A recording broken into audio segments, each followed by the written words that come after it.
সৈয়দ রেফাত আহমেদকে দেশের 25তম প্রধান বিচারপতি হিসেবে নিয়োগ দিয়েছেন রাষ্ট্রপতি মোহাম্মদ শাহাবুদ্দিন। শিক্ষার্থীদের দাবির মুখে এর আগে পদত্যাগ করেন প্রধান বিচারপতি ওবায়দুল হাসান সহ আপিল বিভাগের 7 বিচারপতি। প্রধান বিচারপতি সহ আপিল বিভাগের বিচারপতিদের পদত্যাগ দাবিতে বেলা 11টা থেকে হাইকোর্ট চত্বরে বিক্ষোভ করেন আন্দোলনকারী ছাত্র জনতা।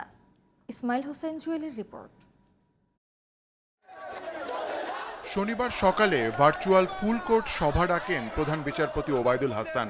এতে ক্ষোভে ফুঁসে ওঠে ছাত্র জনতা। তাৎক্ষণিকভাবে মার্চ টু হাইকোর্ট কর্মসূচির ডাক দেয় বৈষম্য বিরোধী ছাত্র আন্দোলন।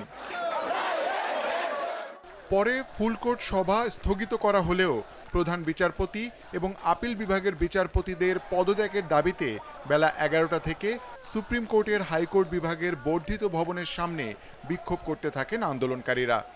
পক্ষপাত দুষ্ট বিচারপতিরা অতীতে বিতর্কিত কাজ করেছেন এবং এখনও ষড়যন্ত্র করে যাচ্ছেন বলে অভিযোগ করেন তারা।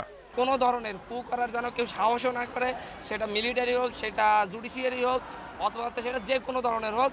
এদেশের ছাত্র জনতা যে ঐক্যবদ্ধভাবে এই ইন্টেরিয়াম গভর্নমেন্টকে সাপোর্ট দিয়ে যাবে তার প্রমাণ আজকের এখানে এটা চলতে থাকবে ইনশাল্লাহ। আজকে দেখছেন এখানে এই যে একটি বিচার বিভাগীয় কু করার ষড়যন্ত্র করা হয়েছিল, ছাত্র জনতা এখানে এসে কিন্তু সেই কু রুখে দিয়েছে।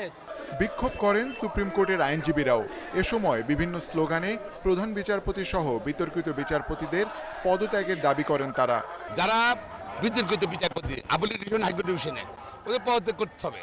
ওরা যারা শপথ ভঙ্গ করে ন্যায় বিচার করেনি, দলীয় বিচার করছে এবং সেটার অবস্থানে আমাদের অবস্থান। পদত্যাগের জন্য দুপুর 1টা পর্যন্ত সময় বেঁধে দেয় আন্দোলনকারীরা। ছাত্র জনতার অভ্যুত্থানের পর স্বাধীন এবং জনবান্ধব বিচার বিভাগের প্রত্যাশার কথা জানান তারা। একইভাবে সকল জেলায়, উপজেলায়, দায়রা ম্যাজিস্ট্রেট কোর্ট, জজ কোর্ট, হাইকোর্ট থেকে শুরু করে সকল স্বৈরাচারের দালালদের পদত্যাগ করতে হবে।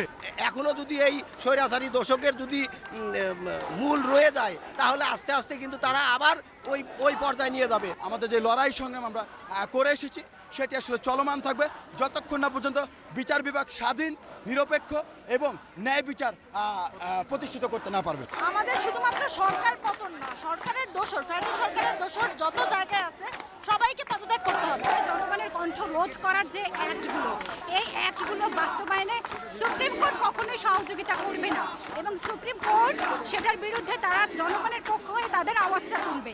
আমরা ঠিক ভবিষ্যতে এইরকম জুডিশিয়ারি আমরা দেখতে চাই। দুপুর 1:30টায় প্রধান বিচারপতির পদত্যাগের খবর এলে উল্লাস করেন আন্দোলনকারীরা। তবে পদত্যাগের চূড়ান্ত আনুষ্ঠানিকতা পর্যন্ত শিক্ষা ভবন মোড়ে অবস্থান এবং যে কোনো ষড়যন্ত্র মোকাবেলায় রাজপথে থাকার ঘোষণা দেয় বৈষম্য বিরোধী ছাত্র আন্দোলন।